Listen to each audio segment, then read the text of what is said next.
वीर मृत्युंजय शिव के रहस्यों की दुनिया में आपका स्वागत है। हर हर महादेव। आप सभी शिव भक्तों का वीर मृत्युंजय चैनल पर हार्दिक स्वागत है। क्या आप रुद्राक्ष धारण करते हैं? क्या आप भस्म से त्रिपुंड लगाते हैं? अगर नहीं तो आज की वीडियो में आप जो जानने वाले हैं उसके बाद आप त्रिपुंड भी लगाएंगे और रुद्राक्ष भी धारण करेंगे। हम सभी जानते हैं कि रुद्राक्ष की उत्पत्ति भगवान शिव के आंसुओं से हुई है और ये उनके प्रमुख आभूषण भी है। इसी तरह भस्म से बनाया गया त्रिपुंड भी भगवान शिव का श्रृंगार है। लेकिन क्या आप जानते हैं कि भगवान विष्णु, भगवान राम और यहाँ तक कि संसार के सभी देवी देवता भी त्रिपुंड और रुद्राक्ष धारण करते हैं। आपने शायद सोचा होगा कि ऐसा तो कभी सुना नहीं। आपको लगता होगा कि ऐसी बातें आपको किसी ने बताई ही नहीं। लेकिन वीर मृत्युंजय चैनल आपको वही बातें बताता है जो शास्त्रों में वर्णित है। अगर आपको विश्वास नहीं हो रहा तो इस वीडियो को अंत तक देखिए। हम आपको शास्त्रों के प्रमाण के साथ हर बात समझाएंगे। तो चलिए बिना किसी देरी के आपका कीमती समय व्यर्थ न करते हुए वीडियो शुरू करते हैं। स्कंद पुराण कहता है कि शिव, विष्णु, ब्रह्मा, इंद्र तथा अन्य देवताओं द्वारा त्रिपुंड व उद्वलन दोनों प्रकारों से भस्म का धारण किया जाता है। उमा, लक्ष्मी, सरस्वती तथा अन्य दिव्य स्त्रियों द्वारा भी भस्म का उभयता धारण किया जाता है। यक्ष, राक्षस, गंधर्व, सिद्ध विद्याधर आदि मनुष्यों द्वारा तथा मुनियों द्वारा भी दोनों तरह से भस्म धारण किया जाता है। ब्राह्मण, क्षत्रिय, वैश्य, शूद्र, शंकर तथा पतितों द्वारा भी उद्वलन एवं त्रिपुंड धारण किया जाता है। उद्वलन और त्रिपुंड धारण जो करते हैं उन्हें ही शिष्ट और विद्वान समझना चाहिए, अन्यों को नहीं। स्कंद पुराण में स्पष्ट रूप से कहा गया है कि हर देवी देवता, स्वयं ब्रह्मा और विष्णु भी भस्म त्रिपुंड धारण करते हैं और अपने पूरे शरीर पर भस्म लगाते हैं। वे सब ऐसा इसलिए करते हैं क्योंकि जो सच्चा शिव भक्त होता है उसे भस्म और त्रिपुंड धारण करना ही चाहिए। क्या आपको पता है कि अगर आप शिव जी की पूजा कर रहे हैं लेकिन आपने त्रिपुंड नहीं लगाया या रुद्राक्ष धारण नहीं किया तो आपकी पूजा सफल नहीं होगी। यह बात मैं नहीं कह रहा बल्कि हमारे पुराणों में स्पष्ट रूप से लिखा है कि जो व्यक्ति बिना त्रिपुंड और रुद्राक्ष की शिव पूजा करता है, शिव उसकी पूजा से प्रसन्न नहीं होते। अक्सर लोग सोचते हैं कि भस्म लगाकर या त्रिपुंड लगाकर बाहर जाएंगे तो लोग हंसेंगे, मजाक उड़ाएंगे। लेकिन आपको यह समझना होगा कि अगर आप रुद्राक्ष और भस्म धारण करेंगे तो इससे भला आपका ही होगा। लोग क्या सोचते हैं यह सोचकर अगर आप इन्हें धारण नहीं करेंगे तो इससे आपका ही अहित है, उन लोगों का नहीं।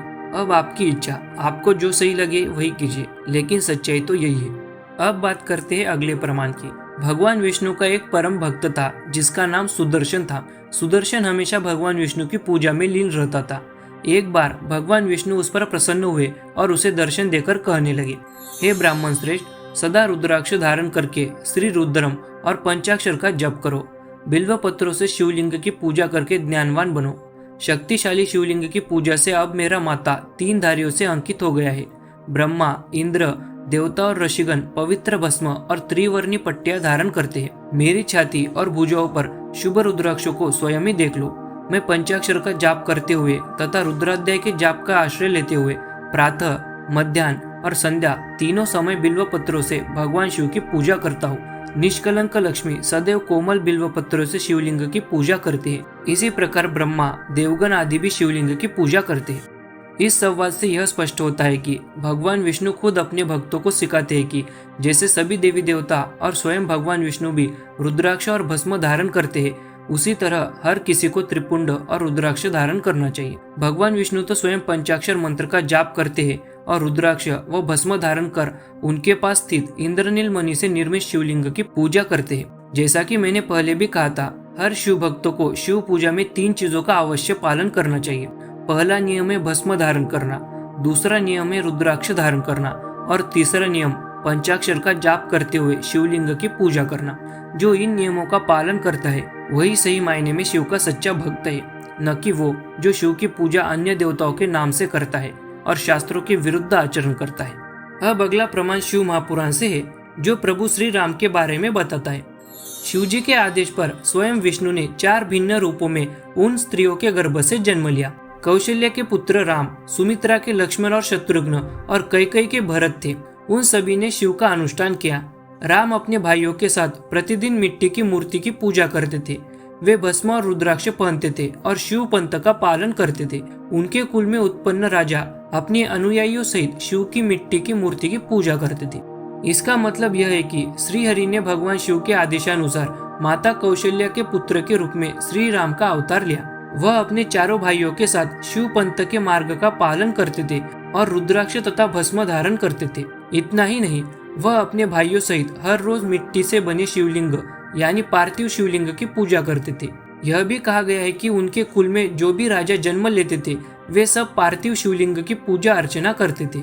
यह प्रमाण हमें श्री राम जी की महान शिव भक्ति को दर्शाता है। वे इतने महान शिव भक्त थे कि उन्होंने शैव दीक्षा ली थी। इस बात का उल्लेख हमें पद्म पुराण के अंतर्गत श्री शिव गीता में मिलता है। यह बात उस समय की है जब प्रभु श्री राम 14 साल के वनवास में थे। रावण ने माता सीता का हरण कर लिया था और श्री राम इस बात से बहुत चिंतित थे कि वह माता सीता को कैसे ढूंढेंगे।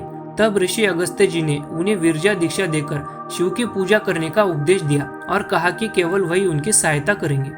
तब राम गोदावरी के तट पर स्थित पवित्र रामगिरी में गए। राम ने शिवलिंग की स्थापना की। अगस्त्य जी के उपदेशानुसार विरजा दीक्षा ले अपने शरीर के सभी अंगों को पवित्र भस्म से सजाया और रुद्राक्ष का आभूषण पहना। शिवलिंग को गोदावरी के पवित्र जल से अभिषेकित कर वन से उत्पन्न हुए फलों और फूलों से उनका पूजन करा। इस प्रकार हम देखते हैं कि श्री राम ने स्वयं रुद्राक्ष और भस्म का धारण करके शिव पूजा की और उन्हें शैव दीक्षा प्राप्त हुई थी। यह दर्शाता है कि भगवान राम भी एक महान शैव थे। जब भगवान विष्णु, माता लक्ष्मी, ब्रह्मा और श्री राम जैसे सभी देवता रुद्राक्ष और भस्म धारण करते थे तो क्या श्री कृष्ण भी भस्म लगाते होंगे? क्या उन्हें भी शैव दीक्षा प्राप्त थी? आइए जानते हैं। उपमन्यु ने विधि पूर्वक अग्नि रीति भस्म इत्यादि मंत्रों से श्री कृष्ण के शरीर में भस्म लगाकर उनसे 12 महीने का साक्षात पाशुपत व्रत करवाया। तत्पश्चात मुनि ने उन्हें उत्तम ज्ञान प्रदान किया। भगवान कृष्ण भी भस्म लगाते थे और उन्हें पाशुपत दीक्षा भी प्राप्त थी। इसका उल्लेख हमें कई पवित्र ग्रंथों में भी मिलता है, जैसे महाभारत के अनुशासन पर्व अध्याय 14 श्लोक 378, कूर्म पुराण के अध्याय 24 श्लोक 48, देवी भागवत पुराण स्कंद 4 श्लोक 30 और स्कंद महापुराण के शंकर संहिता। इन सभी शास्त्रों में श्री कृष्ण ने शैव दीक्षा ली है, इसका उल्लेख है। इसी कारण भगवान कृष्ण को महापाशुपत भी कहा जाता है। अब तक तो आपने देख ही लिया कि कैसे समस्त देवी देवता भस्म, त्रिपुंड और रुद्राक्ष धारण कर शिवलिंग की पूजा करते हैं, लेकिन फिर भी आपका इस बात पर दृढ़ विश्वास बैठे इसलिए हम कुछ और पुराणों से प्रमाण देखते हैं। जैसा कि आप स्क्रीन पर देख सकते हैं, शिव महापुराण, देवी भागवत पुराण और सिद्धांत शिखामणि जैसे महान शास्त्रों में भी यह कहा गया है कि हर एक देवी देवता भस्म और रुद्राक्ष धारण करते हैं। यहाँ तक कि बृहज्जाबालो उपनिषद में एक अद्भुत प्रसंग का उल्लेख है। इसमें भगवान शिव स्वयं अपने शरीर पर लगी भस्म को नाखूनों से निकालकर पंचाक्षर मंत्र बोलते हुए भगवान विष्णु के माथे पर लगाते हैं। तब श्री हरि कहते हैं, अब मैं भस्म से स्नान करूंगा और भस्म को खाऊंगा भी। तो ये थे कुछ प्रमाण जो बताते हैं कि सिर्फ शिव ही नहीं बल्कि सभी देवी देवता भस्म और रुद्राक्ष धारण करते हैं। वैसे तो और भी कई प्रमाण है, लेकिन मेरे ख्याल से इतने प्रमाण ही काफी है यह सिद्ध करने के लिए कि सभी देवी देवता रुद्राक्ष और भस्म धारण करते हैं। मुझे आशा है कि जिस किसी ने भी यहाँ तक वीडियो देखी है वह आज से ही रुद्राक्ष भी धारण करेगा और भस्म का त्रिपुंड लगाकर शिव पूजा भी करेगा। फिर भी अगर किसी को ऐसा नहीं करना है तो यह उसका दुर्भाग्य ही होगा। अगर कोई यह सोचे कि मैं तो राम भक्त हूँ या कृष्ण भक्त हूँ तो मैं रुद्राक्ष कैसे धारण कर सकता हूँ, तो ऐसा सोचना बिल्कुल गलत है। स्वयं भगवान शिव ने कहा है कि रुद्राक्ष को विष्णु भक्तों को भी धारण करना चाहिए और यह बात शिव महापुराण में ही बताई गई है। अब मुझे जितना कहना था मैंने कह दिया, आगे आपकी मर्जी। तो चलिए फिर मिलेंगे एक नई वीडियो में। तब तक के लिए हर हर महादेव, जय माता आदिपराशक्ति।